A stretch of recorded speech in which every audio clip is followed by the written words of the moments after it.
ये चीज़ है ना आपकी, इसको मैं चोरी करता हूँ ना, आप मुझे चोर कहने के हकदार हो, ठीक है। जब तक मेरे से ये चीज़ बरामद ही नहीं होती फिर मैं किस चीज़ का चोर हूँ। हज़रत अली की ऑब्जर्वेशन है कि जो बिजनेसमैन है वो कभी भी एक अच्छा लीडर नहीं हो सकता। पाकिस्तान में पहले अपनी आइडेंटिटी छुपाते थे, बताते नहीं थे, अब ले वो अपने फ़ख्र के साथ ये बताते हैं जी वी आर पाकिस्तानीज़। आप पीटीए से इतनी मोहब्बत क्यों करते हैं? बस हम एक खुददार कौम बनना चाहते हैं, भिखारी नहीं बनना चाहते नून लीग की तरह। पायनियर वर्ल्ड न्यूज़ की वीडियोस देखने के लिए हमारा चैनल सब्सक्राइब करें और बेल आइकन पर क्लिक करें ताकि आपको हमारी हर वीडियो का नोटिफिकेशन मिल सके। शुक्रिया। अस्सलाम वालेकुम नाज़रीन, पायनियर वर्ल्ड न्यूज़ के साथ मैं हूं आपका मेज़बान उमर बलोच। नाज़रीन, आज हम यहां पे मौजूदा लोगों का ओपिनियन लेंगे। आपको पता है कि इमरान खान के जलसे अरूजों पे जा रहे हैं, इमरान खान जगह जगह पे जलसे कर रहे हैं और नॉन स्टॉप जो है वो उनके जलसे स्टार्ट हुए हुए हैं। आवाम उनके जलसों में बहुत ज़्यादा होती है, इवन यहाँ तक कि जहाँ तक तहद्दे निगाह देखा जाए लोग ही लोग होते हैं। अब लोगों में यहाँ पे हम लोगों के रिएक्शन लेंगे, लोगों से पूछेंगे आप किसके साथ है, क्योंकि जो PMLN है उनकी तरफ से बड़े खौफनाक बयान भी आ रहे हैं कि हम इनका इस्तकबाल करेंगे, हम इनको छोड़ेंगे नहीं, अगर ये लॉन्ग मार्च पे आएंगे तो हम इनके खिलाफ एक्शन लेंगे। और इवन यहाँ तक कि राना सनाउल्लाह साहब ने कहा है कि शेख रशीद पिंडी का शैतान और बहुत बड़ा बेगैरत इंसान है, जबकि ऐसी स्टेटमेंट एज अ मिनिस्टर जो है वो आपको नहीं देनी चाहिए। लोगों का रिएक्शन लेंगे, लोगों से जानेंगे क्या ये जो क्राइसिस चल रहे हैं पॉलिटिकल, इसमें जो है वो लोग किसके साथ हैं। अस्सलाम वालेकुम। वालेकुम अस्सलाम। क्या नाम है आपका? नासिर। अच्छा नासिर भाई, मुझे ये बताएं कि इमरान खान साहब डेली बेसिस पे एक जलसा कर रहे हैं, उनके जलसे बहुत ज़्यादा तहद्दे निगाह, जहाँ तक देखा जाए लोग ही लोग होते हैं, लोग बड़े जो है वो विलिंग तरीके से बड़े जोशो जज्बे के साथ उनको सपोर्ट कर रहे हैं। आप किसको सपोर्ट कर रहे हैं? डेफिनेटली पीटीए को सपोर्ट कर रहे हैं हम तो। पीटीआई को सपोर्ट करने की कोई एक वजह बताएं पहले तो। पहली तो वजह ये है कि यार एक पहला लीडर आया है जिसे हम उसके कायदे आज़म के बाद, यहाँ भुट्टो के बाद, भुट्टो का भी एक मैं समझता हूँ कि बहुत अहम किरदार है। भुट्टो के बाद कोई तीसरा लीडर ये आया कि जिसे हम समझते हैं कि ये इंटरनेशनल लेवल पे कहीं जाकर हमें ये प्लेटफॉर्म पे रिप्रेजेंट कर सकता है पाकिस्तान को। दूसरा ये है कि लीडर है, नज़र आता है, पर्सनैलिटी है, इस वजह से हम इसे सपोर्ट करें। तीसरा ये है कि ये लॉयल है पाकिस्तान के लिए। देखें ना कि हज़रत अली की ऑब्जर्वेशन है कि जो बिजनेसमैन है वो कभी भी एक अच्छा लीडर नहीं हो सकता। जिस तरह आप देखें नून लीग के लीडर्स की, उनके भी बाहर असासे हैं, उनके बिजनेस हैं सारे, वो कभी भी वो मुल्क के लिए जहाँ उनको अपने बिजनेस में फ़ायदा नज़र आएगा उन्होंने मुल्क को कॉम्प्रोमाइज़ कर देना। ठीक है, अब आने वाले टाइम में जो इलेक्शंस होंगे, आपको क्या लगता है कि इमरान खान साहब बहुत ज़्यादा अक्सरियत से आएंगे वापस? एक्सपेक्टेशंस तो यही हैं कि 2/3 मेजोरिटी के साथ इंशाल्लाह आएँ, और जिस तरह पहले नहीं वो कर सके जो काम, वो 2/3 मेजोरिटी के बाद वो वर्ल्ड रिकॉर्ड लग रहे हैं कि दुनिया में जो है वो उनको देखा जा रहा है, दुनिया में उनको माना भी जा रहा है। आप किसके साथ हैं? जी मैं भी ओबियसली ये PTI के साथ हूँ, बिकॉज़ ये जो इमरान खान साहब है पाकिस्तान के लिए बहुत अच्छा काम किया है इन्होंने, जो भी है। जैसे भी आप देख सकते हैं कि पाकिस्तान किस पोजीशन में था और किस पोजीशन पे ये लेके गए हैं। और यानी कि पहले पाकिस्तान में अगर देखा जाए फ्रीजन में अगर आप देखते थे तो ये पाकिस्तान में पहले अपनी आइडेंटिटी छुपाते थे, बताते नहीं थे, अब ले वो अपने फ़ख्र के साथ ये बताते हैं जी वी आर पाकिस्तानीज़। सो पाकिस्तान के ओबियसली हम PTI के साथ हैं और ये जलसे वगैरह करवा रहे हैं। इंशाल्लाह ये ज़रूर कामयाब होंगे और इंशाल्लाह जो इन फ्यूचर में इमरान खान साहब पाकिस्तान के इमरान खान साहब के लिए कोई एक पैगाम दें, अगर आप उनके बहुत बड़े सपोर्टर मुझे लग रहे हैं, उनका पैगाम क्या देंगे? इंशाल्लाह पाकिस्तान जब ये दोबारा इलेक्शन होंगे, खान साहब दोबारा आएंगे, 2/3 मेजोरिटी के साथ दोबारा आएंगे और इंशाल्लाह ये जो चोर लुटेरे हैं इनको एक दफ़ा पूरा डंडा देंगे और इंशाल्लाह पाकिस्तान के हक़ के लिए बेहतर होगा और इंशाल्लाह पाकिस्तान आगे मज़ीद तरक्की करेगा खान साहब के मौजूदगी में।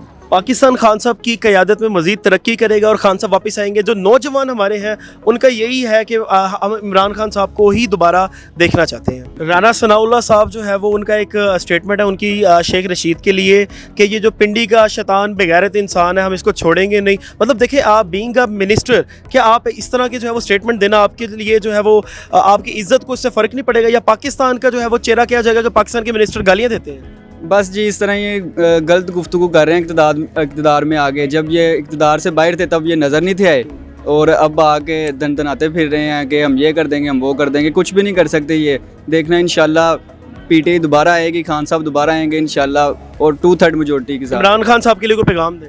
इमरान खान साहब के लिए पैगाम है कि 2/3 मेजोरिटी के साथ इंशाल्लाह हमारी दुआ है कि आप आएँ और एक दफ़ा जितने सारे चोर हैं इनको सारे खुड्डे लाइन लगा दें एक दफ़ा ना, इन्हें पता चल जाए कि कल कोई करप्शन ना कर सके पाकिस्तान के महकमों में, कोई भी गद्दारी ना कर सके, इन्हें बस खुदे लाइन लगा दें। अस्सलाम वालेकुम। वालेकुम अस्सलाम। क्या नाम है आपका? सफ़ीउल्लाह। अच्छा, किस पॉलिटिकल पार्टी को सपोर्ट कर रहे हैं? पीटीआई। पीटीआई को सपोर्ट करने की कोई एक वजह बताएं। इमरान खान ईमानदार है, शख्सियत है, ठीक है, इतनी वजह काफ़ी है। काफ़ी है। आप मुझे ये बताएं कि एक खुददार आदमी है। ये बात तो अब हो गई। आप मुझे ये बताएं कि इमरान खान साहब डेली बेसिस पे जलसे कर रहे हैं, उनके जलसे में क्राउड भी बहुत ज़्यादा होता है, वर्ल्ड आलमी रिकॉर्ड लग रहे हैं कि जी इमरान खान के जलसे में तहद्दे निगाह लोग होते हैं, ये बात सच भी है। इस हिसाब से देखा जाए तो आगे वाले इलेक्शन किसके हैं? इंशाल्लाह पीटीआई को। आप पीटीआई से इतनी मोहब्बत क्यों करते हैं? बस हम एक खुददार कौम बनना चाहते हैं, भिखारी नहीं बनना चाहते नून लीग की तरह। लेकिन देखिए हमारे वजीर आजम जो अभी के मौजूदा, उन्होंने कहा जी बैगर्स कांट भी, तो हम तो भिखारी तो बना दिया उन्होंने। तो हम नहीं बनना चाहते ना, भिखारी तो वो खुद ही हैं, हम तो भिखारी नहीं बनना चाहते, हम एक खुददार कौम है। तो राना सनाउल्लाह साहब जो है ना, वो कह रहे हैं शेख रशीद साहब को कि तुम एक शैतान बेगैरत, तो अगर तुम इस्लामाबाद की तरफ आओगे तो मैं तुम्हारा बड़ा पुरजोर तरीके से इस्तकबाल करूंगा। क्या इस तरह की स्टेटमेंट उनको एज अ मिनिस्टर देनी चाहिए? नहीं देनी चाहिए। क्यों नहीं देनी चाहिए? कुछ आप बताएं, बोल के बताएं, क्योंकि उनकी शख्सियत और उनके ओहदे के भी तो खिलाफ है ना ये चीज़। जी बिल्कुल, ओहदे के खिलाफ है, उनकी पर्सनैलिटी के भी खिलाफ है। उनको ये जेब नहीं देता कि ऐसी बात करे एक वजीर होके। गालियाँ तो नहीं ना देनी चाहिए? नहीं चाहिए, बिल्कुल नहीं देनी चाहिए। इमरान खान साहब कल को अगर वापस आते हैं तो किस तरह देखते हैं, वो किस तरह मुल्क को लेके चलेंगे? इंशाल्लाह मुल्क को वो पहले जिस तरह लेके चले इससे भी अच्छे तरीके से लेके पहले तो थोड़ी सी महंगाई देखें, अगर बैक कैमरा जाए तो मैं कुछ और हूँ, लेकिन अभी मेरा ये फ़र्ज़ है कि मैं आपसे पूछूं था कि महंगाई तो आखिर हुई थी ना? बिल्कुल हुई थी। अब भी देख लें महंगाई अब कितनी बढ़ रही है।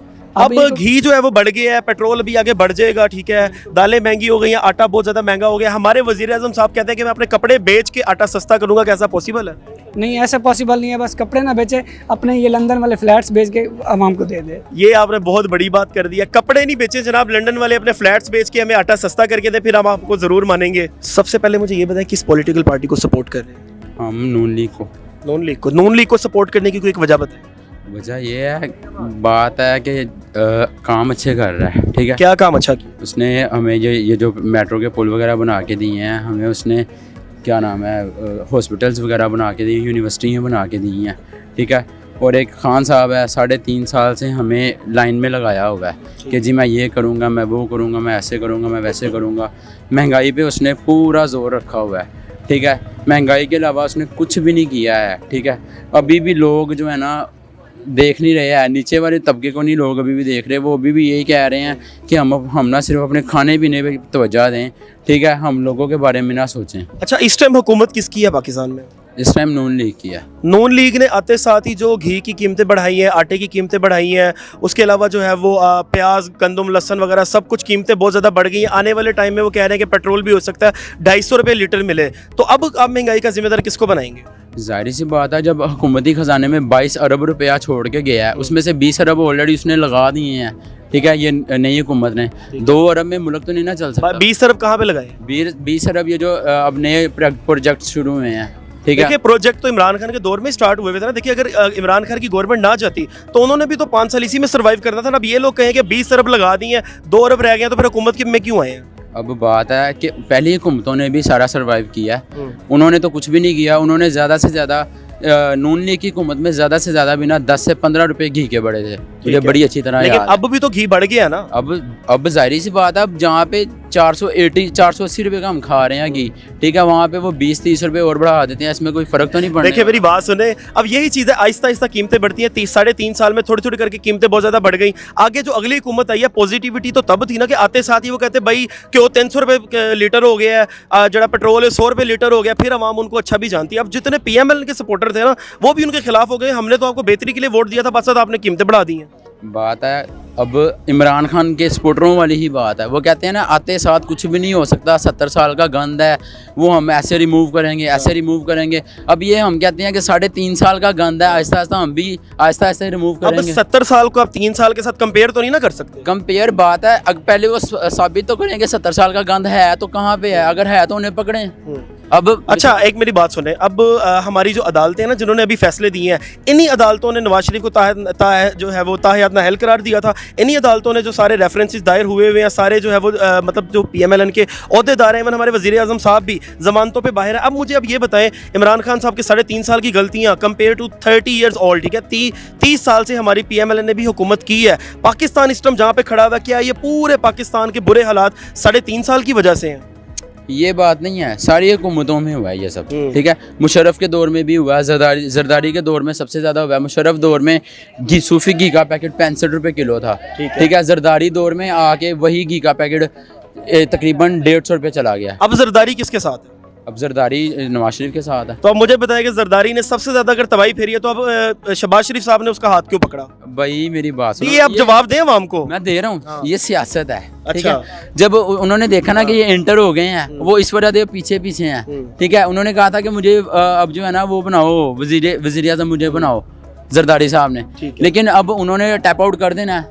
अच्छा, मैं आपको एक बात बताता हूँ। एक लॉयल जो हुक्मरान होता है, जिस तरह की अब आपकी और मेरी मिसाल लगा लेते हैं कि मेरी एक पॉलिटिकल पार्टी है और मैं अपने पाकिस्तान के लिए बहुत ज़्यादा विलिंग हूँ, अपनी पार्टी के लिए बहुत ज़्यादा विलिंग हूँ। अगर कोई चोर ऐसा इंसान मेरी पार्टी में शमूलियत के लिए आए कि जिसको मैंने कहा कि मैं तुम्हारा पेट फाड़ के सड़कों पर घसीट के तुम्हें जो है वो पैसा निकालूंगा, उसके साथ मैं अगर कोलैबोरेट कर लेता हूँ, उसके सर पर, उसके बेटे के सर पर छतरी लेके खड़ा होता हूँ, तो लोग मुझे लाइक करेंगे या अनलाइक करेंगे? जाहिर सी बात है, फिर तो आपको अनलाइक ही बनता है। फिर तो शहबाज शरीफ साहब का आपने देखा है वो छतरी लेके बिलावल भुट्टो के साथ खड़े हुए, ऐसे ही है भाई, ये सियासत है। नहीं, सियासत में अगर आपने अवाम को टोपी पे घुमाई कि आप मुझे वोट दो, मैं जरदारी को घसीटूंगा, आपको वोट मिला, आपने जरदारी को नहीं घसीटा बल्कि उसके लिए आप छांव बन गए। खान साहब को मौका मिला था ना, खान साहब ने पूरा रगड़ा है, इन्हें पूरा रगड़ा है, माफ़ी कहीं पे भी नहीं दी है, ठीक है।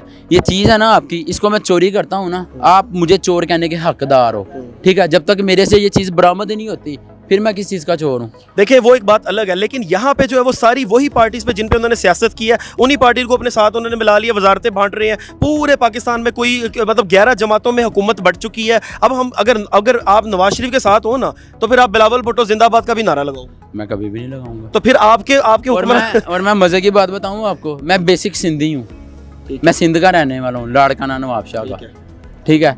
मेरे अबाओ अजदाद वो सिंधी हैं, वो आज भी उसे भुट्टो को सपोर्ट करते हैं, ठीक है। लेकिन मैं नहीं लगाऊंगा, मुझे वो बंदा दिली तौर पे पसंद ही नहीं है। अच्छा, एक और बात, आप ये चाहेंगे कि आपके जो है वो आपकी आप शादीशुदा हैं? नहीं।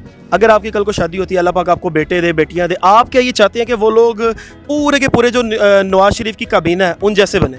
मैं उसकी कबीना जैसे नहीं बनना चाहूँगा, नवाज शरीफ साहब या शहबाज शरीफ जैसा बनना चाहिए? हाँ, मैं उन जैसा ज़रूर बनना चाहूँगा। ठीक है। कोई उनको पैगाम दे, अपनी इतनी मोहब्बत आप करते हैं, नवाज शरीफ साहब को कोई पैगाम दे कि पाकिस्तान में वो आ जाए?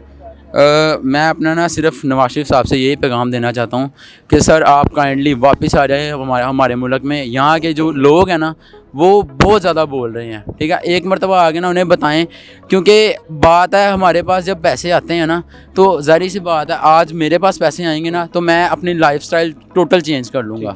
मेरी कोशिश होगी कि मैं बाहर की कंट्री में जाके अपने बच्चों को पढ़ाऊँ, बाहर की कंट्री में खाऊँ पीऊँ, उठूँ बैठूँ, सारा कुछ वहीं पे करूँ। क्यों? क्योंकि मेरे पास पैसा है, मैंने दिखाना है मेरे पास पैसा है, ठीक है। उनके पास ऑलरेडी पहले ही पैसा है, ठीक है। उन्होंने तो अपना लाइफस्टाइल उस तरीके से जीना। लोग कहते हैं वो भाग गया, वो भाग गया। आखिरी पैगाम तो ये था, लेकिन इसमें बात आपने एक और छेड़ दी। जो जितना भी पैसा हो, मुझे आप ये बताएं कि जब आप हुक्मरानी पाकिस्तान पे कर रहे हैं, आप अपना इलाज बाहर से करवा रहे हैं, हुक्मरानी आप पाकिस्तान पे कर रहे हैं, आपके बच्चे बाहर के मुल्कों में बिजनेसमैन है, हुक्मरानी आप पाकिस्तान में कर रहे हैं, आप मिनट बाद एक कोई बात होती है, आप लंदन में चले जाते हैं, पाकिस्तानी अवाम को आप पाकिस्तान में चाहिए। इमरान खान साहब तो 3.5 साल में बाहर जाके सेटल नहीं हुए ना, वो अभी वहाँ पे बाहर गए हैं, जबकि नवाज शरीफ की सारी काबीना, नवाज शरीफ साहब का हेड, मतलब पीएमएलएन का हेड शहबाज शरीफ, सारा उनके अपार्टमेंट्स, उनकी प्रॉपर्टीज, उनका बिजनेस, सब कुछ तो यूके में है। तो पाकिस्तान में क्या है? यहाँ पे वो बीमार होते हैं तो इलाज कराने यूके चले जाते हैं। वो भाई बात है, मैंने आपको बताया उनके पास पैसा है। पैसा किसका है? पैसा किसका है? पैसा उनका अपना है। तो फिर अवाम पे पैसा कहाँ से वो लगाएंगे? अवाम तो कहती है हमारा पैसा है। भाई बात है, अवाम का पैसा अवाम के पास है, उसके पास कैसे? एक बिजनेसमैन अच्छा पॉलिटिशियन हो सकता है? या वो अगर पॉलिटिशियन है तो वो बिजनेस क्यों करेगा? वो तो पाकिस्तानी अवाम के लिए सोचेगा, उसमें टाइम ही नहीं होगा। हो सकता है वो अच्छा बिजनेसमैन क्यों नहीं? नवाज शरीफ साहब को आप कह रहे हैं कि वापस आए, क्या एक और पैगाम दें शहबाज शरीफ साहब को एज अ, मतलब आप अवाम है, वो लोग जो है वो वजीर आज़म है, मतलब हमारा शहबाज शरीफ साहब इस टाइम प्राइम मिनिस्टर है, उनको पैगाम दें महंगाई को जो है वो कम करें। मेरा सिर्फ शहबाज शरीफ साहब से ना यही अपील है कि सर आपकी मेहरबानी है, महंगाई पे कंट्रोल करें, आटा चीनी घी पे कंट्रोल करें, ठीक है ना। और इमरान खान की तरह सानू ना जलील कराओ, ताड़ी बड़ी मेहरबानी। चले जी, इमरान खान की तरह सानू जलील ना कराओ, आटा चीनी घ्यो वगैरह सस्ता करो, पाकिस्तान आओ तो इतों दे तुहानू इदारे उड़ीक देने। मतलब इनका ये पैगाम था अपने नवाज शरीफ हेड के लिए, अपने जो है वो इन्होंने प्यार का इजहार किया कि वापस आ जाएँ, ताकि जो है वो लोग बोलना बंद कर दें। इंशाल्लाह जी वो ज़रूर वापस आएंगे। इसी के साथ अपने मेज़बान को दे इजाज़त, आपसे मुलाकात होगी अगले प्रोग्राम में। अल्लाह हाफिज़।